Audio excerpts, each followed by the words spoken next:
यह स्टोरी है नीली घास के बारे में जिसमें एक गधा होता है और चीता। और यह कहानी बहुत ही शानदार है जिसमें जंगल के राजा का फैसला तो बहुत ही ज्यादा रोमांचक है।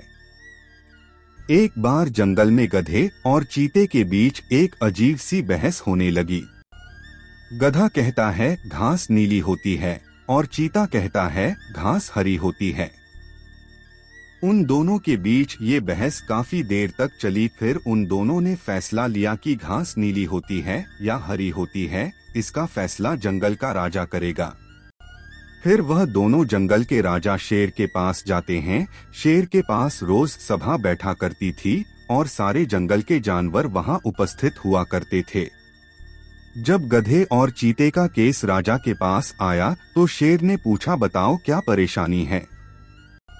तो चीता कहता है, राजा साहब ये देखो, ये गधा पागल हो गया है। ये कह रहा है कि घास नीली होती है, जबकि हम सब जानते हैं कि घास तो हरी होती है।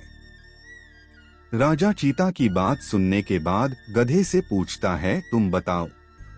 तो गधा कहता है, राजा साहब मैंने अपनी आंखों से देखा है, घास तो नीली ही होती है। ये चीता गलत कह रहा है कि घास हरी होती है, इसे सजा दीजिए।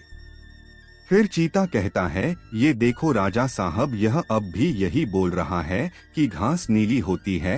अब आप ही फैसला कीजिए कौन सही है कौन गलत। शेर चीते को 6 महीने की जेल की सजा सुनाता है और सभा को समाप्त करता है। गधा हंसते हंसते अपने रास्ते निकल जाता है। जब चीते को ले जाया जा रहा था तब चीता, राजा साहब घास तो हरी होती है।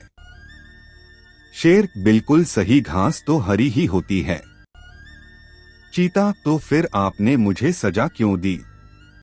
शेर, तुम्हें सजा इस बात की नहीं मिली है कि घास नीली होती है या हरी, तुम्हें सजा इस बात की मिली है कि तुम्हारे जैसा बुद्धिमान जानवर भी एक गधे से बहस करके अपना कीमती समय खराब कर रहा है। फिर शेर वहां से चला जाता है। हमारी जिंदगी में भी ऐसे की लोग मिलते हैं जो अधूरा ज्ञान होने के बावजूद भी कभी खुद की गलती नहीं मानते, इसलिए उनके साथ अपना समय व्यर्थ न गवाएं।